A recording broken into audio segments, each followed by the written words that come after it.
안녕하세요. 부자 오빠입니다. 요즘에 미국 주식에 관심들이 많으신데 예전과는 달리 진입 장벽이 굉장히 많이 낮아졌죠. 그래서 누구나 어렵지 않게 미국 주식을 할 수 있는데 특히 국내에 상장된 해외 주식형 ETF로 미국 주식을 하시는 분들이 요즘 들어서 부쩍 늘어났습니다. 물론 직투하시는 분들도 굉장히 많아졌지만 사실 직투하기에는 아직까지도 부담을 느끼는 분들이 많이 계시거든요. 뭐 해외 계좌도 개설을 해야 되고 달러로 환전도 해야 되고 또 요즘 같은 경우는 서머타임이 적용되지 않아서 11시 반에 개장을 합니다. 아무래도 다음날 일찍 출근을 해야 되는 분들 입장에서는 굉장히 부담스러울 수 있죠.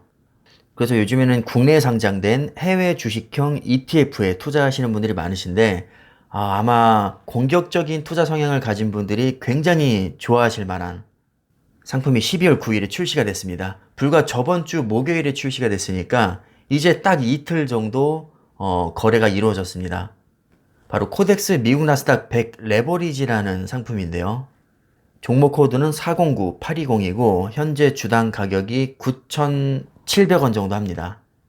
기초 지수는 나스닥 100을 추종하고요. 이게 희한하게도 그대로 추종하는 게 아니라 양의 2배수로 추종을 합니다. 그래서 레버리지라는 이름이 붙은 것이고 펀드 보수도 0.3%로 ETF 치고는 그렇게 싼 편은 아니죠. 근데 이 펀드 보수에 관해서는 갑론을박이 좀 있습니다. 실제로 여기에 표기된 0.3%보다 더 많이 나오는 경우가 있는데 아무래도 레버리지 특성상 현물만으로는 이 가격을 맞출 수가 없기 때문에 선물을 집어넣습니다. 그리고 아예 QLD 같은 2배 추정 레버리지를 넣기도 하는데 이 비율은 상황에 따라서 달라질 수 있고 여기에서 발생되는 수수료도 우리가 부담을 해야 됩니다. 그래서 그런 것들까지 정확하게 표기가 되어 있지 않기 때문에 실제로는 0.3%보다 훨씬 더 많이 나올 수 있습니다. 이 점은 좀 감안을 해주시면 좋을 것 같고요.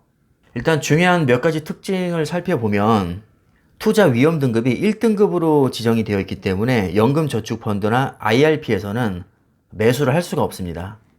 1등급으로 분류된 이유는 레버리지이기 때문이죠. 레버리지라는 것은 말 그대로 지렛대를 이용하는 거니까 특정 기초지수를 2배 또는 3배로 추종을 합니다. 지금 이 상품 같은 경우는 2배의 레버리지인데 기초지수는 나스닥 100입니다. 나스닥 100은 나스닥에 상장된 기업 중에서 금융주를 제외하고 기술주 중심의 상위 100개 기업을 추린 지수라고 생각하시면 됩니다. 우리가 미국 직투로 익히 알고 있는 QQQ가 나스닥 100을 한 배수로 추정하는 ETF고요. QLD가 2배수, TQQQ가 3배수로 추정하는 ETF입니다. 지금 이 상품 같은 경우는 QLD와 완전히 동일하다고 보셔도 무방합니다. 자, 근데 하나 마음에 안 드는 게 있습니다. 이게 환해지더라고요. 환해지는 말 그대로 환율을 고정하는 거니까 환차익을 전혀 볼 수가 없습니다. 물론 반대로 환율이 떨어질 때는 환차손도 우리가 면할 수 있겠지만 미국 주식의 장점 중 하나가 바로 환차익이잖아요. 우리가 주식을 하다 보면 예상치 못한 폭락장을 맞닥뜨리게 되는데 이 달러 같은 경우는 안전자산이기 때문에 위기에 강합니다. 즉 미국 주식을 하는 것 자체가 환차익으로 인한 손실 방어 효과가 있는 것인데 이게 환해지가 돼버리면 올해처럼 달러가 많이 올랐을 때 환차익을 전혀 거둘 수가 없게 됩니다. 그럼 이 자체로 수익률을 갉아먹는 효과가 있기 때문에 아마 환해지를 싫어하시는 분들도 꽤 많을 것이라고 생각이 됩니다. 저도 개인적으로 환해지보다는 환노출을 더 선호하는 편입니다. 사실 우리가 가장 궁금한 건 도대체 어떤 종목에 투자를 하고 있고 수익률이 어느 정도이냐 이거일 겁니다. 자, 바로 본론으로 가서 마이크로소프트가 10.72%, 가장 높은 비중으로 투자되고 있고요. 애플이 10.53%, 아마존 7.48%, 테슬라 6.1%, 엔비디아 약 5%, 알파벳 C 4%, 알파벳 A 3.8%, 두 개를 합쳐서 7.8% 정도 구글에 투자된다고 보시면 됩니다. 참고로 알파벳 C와 A는 의결권 유무 차이입니다. 알파벳 A는 의결권이 있고 알파벳 C는 의결권이 없죠. 그 다음에 메타 플랫폼스, 페이스북이고요. 3.4%, 어도비 2%, 넷플릭스 1.86%, 그리고 나스닥 100 하면 기술주가 가장 대표적이죠. 기술주 비중이 57%로 압도적입니다. 이게 출시된 지 며칠 안 돼서 수익률 비교를 할 수가 없기 때문에 그냥 제가 QLD로 비교를 해봤습니다. 어차피 나스닥 100을 2배수로 추정하는 ETF니까 QLD랑 완전히 똑같다고 보시면 되거든요.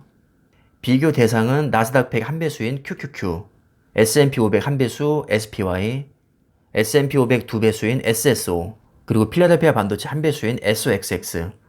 이렇게 여러분들이 다 아실 만한 종목으로 비교를 해봤는데, 수익률은 가히 압도적입니다. QLD가 최근 5년 동안 1539% 수익률이 나왔고요. S&P 500 두 배수인 SSO는 640%, 필라델피아 반도체인 SOXX 345%, 나스닥 100 한 배수인 QQQ 233%, S&P 500 한 배수인 SPY는 108%입니다.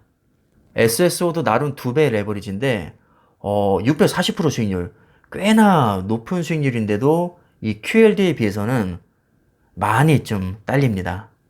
아무래도 S&P 500은 금융주를 포함한 500개 기업에 투자가 되고, 나스닥 100은 기술주 중심의 고성장 100개 기업에 집중 투자가 되기 때문에 수익률에 있어서는 나스닥 100이 조금 더 유리한 측면이 있습니다.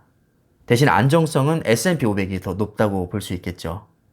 물론 과거에 수익률이 좋았다고 앞으로 5년 수익률이 좋다는 보장은 없지만 우리가 참고 정도는 할 수 있다고 생각을 하거든요. 그리고 상식적으로 생각을 해봐도 앞으로는 4차 산업혁명이 대세가 될 텐데 기술주가 아무래도 주목을 많이 받을 겁니다.